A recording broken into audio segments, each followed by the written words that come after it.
The king was accompanied by his sister, Princess Anne, on a rare joint engagement at Buckingham Palace today.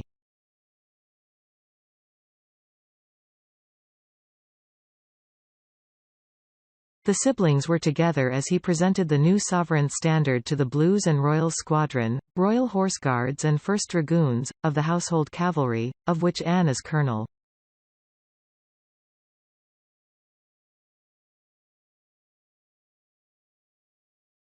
Charles spoke of his great pride in the bond between the Blues and Royals and the monarch, as the country continues to face an array of threats and difficult times.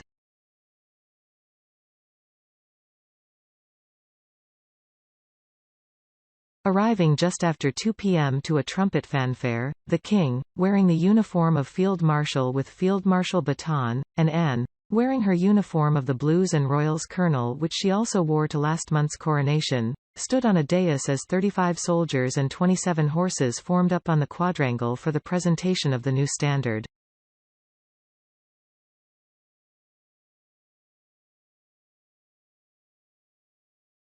The new standard, made of silk damask with gold embroidery which bears the royal arms and the regiment's battle honours, was then consecrated by the Chaplain General Padre Tom Sander and Padre Ian Rogers, before being presented by the king, who briefly touched at the standard.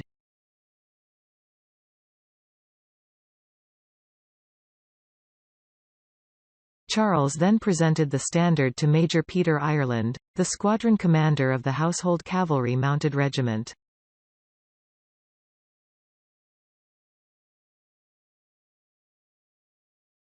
Charles, 74, then made a short speech from the dais, recalling the squadron's long links with the monarch, and praising its soldiers' unique dual operational and ceremonial roles.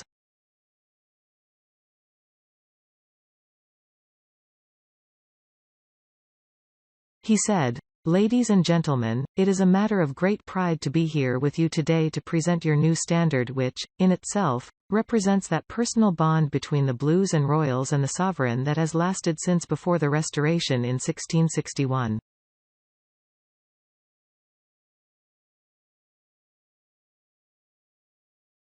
Your standard, once the physical rallying point for your forebears, is the golden thread which connects you to your illustrious past.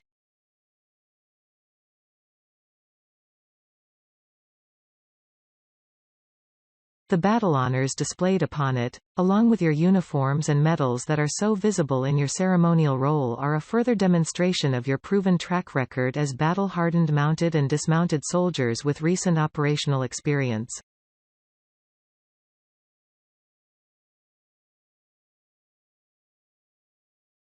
Indeed, I know that some of you are currently deployed on duty with the United Nations Peacekeeping Force in Cyprus.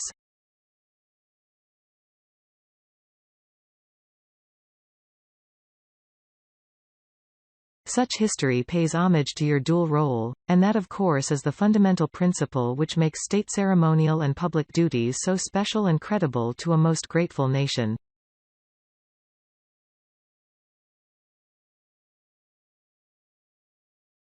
In these difficult times for our country, as we continue to face an array of threats in many different forms, both domestically and internationally, it is all the more important to preserve such standards of excellence and achievement.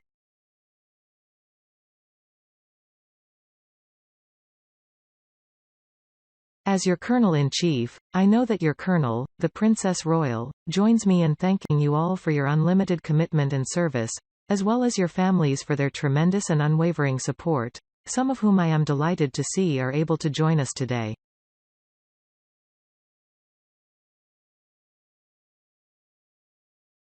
I commend this standard to your safekeeping as a source of pride and inspiration to all of you, wherever you may be, in the service of your country.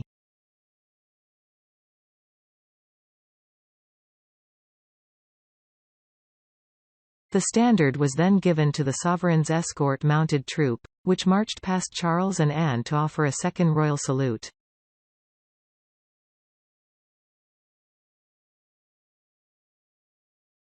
After the short ceremony, Charles and Anne spent several minutes meeting with some of the 75 guests who attended in the quadrangle, including past and present members of the Household Cavalry and friends and family of those on parade.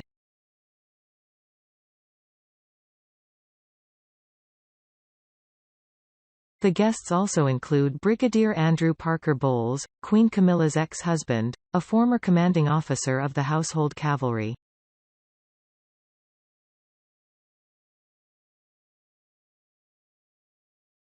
The service usually takes place every decade, and the squadron was last presented their standard by Queen Elizabeth II in May 2014.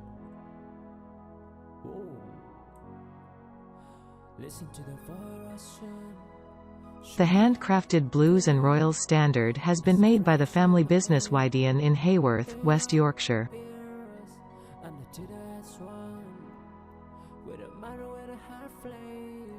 The newly consecrated standard will be on parade at the King's First Birthday Parade, trooping the colour on Saturday.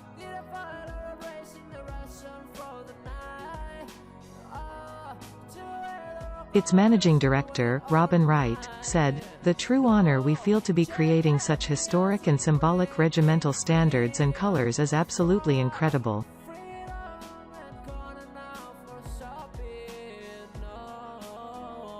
It really is a business high for us all. Typically, regimental standards and colours are renewed every 10 to 12 years, but following the passing of the late Queen, all military regalia requires updating with King Charles III's insignia and the Tudor crown.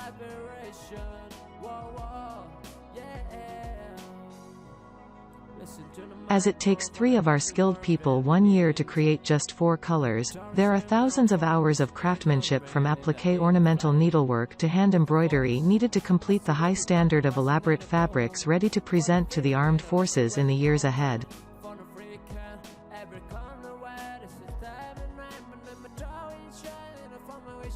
Around 70 aircraft from the Royal Navy, British Army and Royal Air Force will take part in a flypast for trooping the colour on Saturday, marking the first birthday flypast for Charles.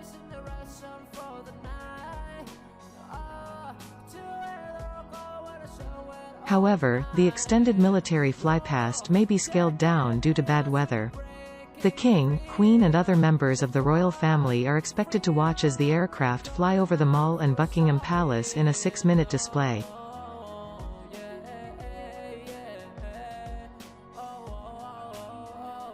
The Ministry of Defence, MOD, said the aircraft will take off from 15 locations up and down the UK before meeting in the southeast of England and flying across London.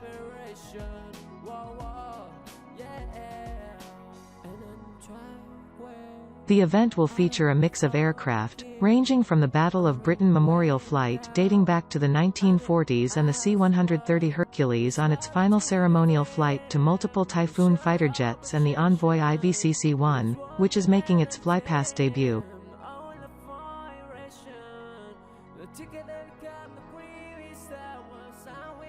At the front of the flypast will be a Juno HT-1 piloted by Flight Lieutenant Tom Knapp from 60 Squadron, No. 1 Flying Training School based at RAF Shawbury.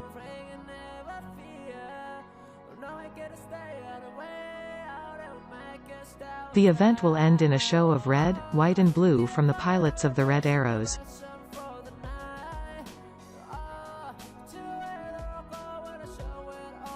The MOD said many of the aircraft taking part in the flypast have been involved in operations around the world this year, including the NATO air policing mission in Eastern Europe and the evacuation of British citizens from Sudan.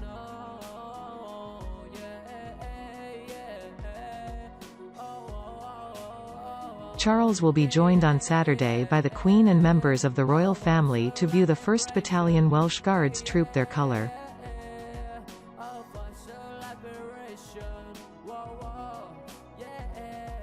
The annual event of Trooping the Colour has marked the official birthday of the sovereign for more than 260 years.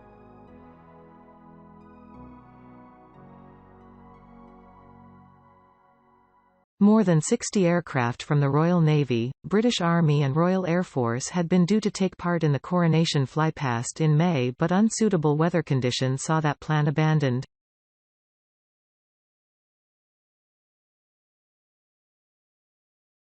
Instead, helicopters from the 3 services and the Red Arrows took part in the display, which lasted for around 2.5 minutes.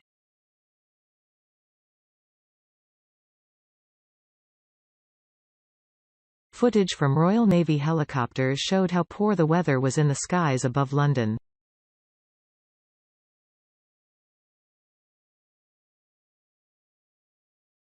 Rain streaked the windshields of the aircraft as they flew low over the heart of the capital.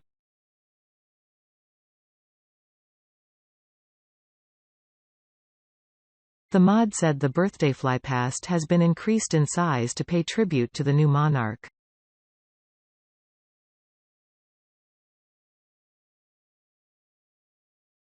Chief of the Air Staff, Air Chief Marshal Sir Rich Knighton, said, "We are very proud to be able to showcase our capabilities to our Commander-in-Chief, on this historic occasion for His Majesty the King."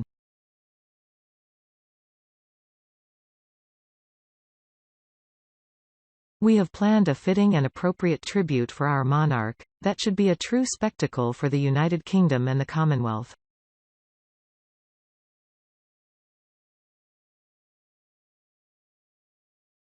Air Officer Commanding 1 Group, Air Vice Marshal Mark Fluin, said, "It is a great honor to be part of His Majesty the King's birthday celebrations, where the flypast is an opportunity for us to showcase formation, precision and excellence in the air to our Commander-in-Chief on such a special occasion."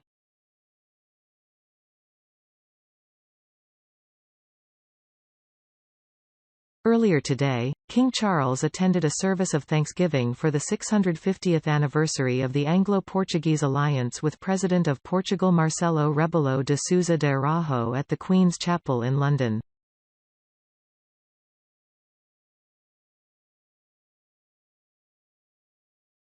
The agreement, made by King Richard II of England and King John I of Portugal in May 1386, is the oldest diplomatic alliance in the world still in force.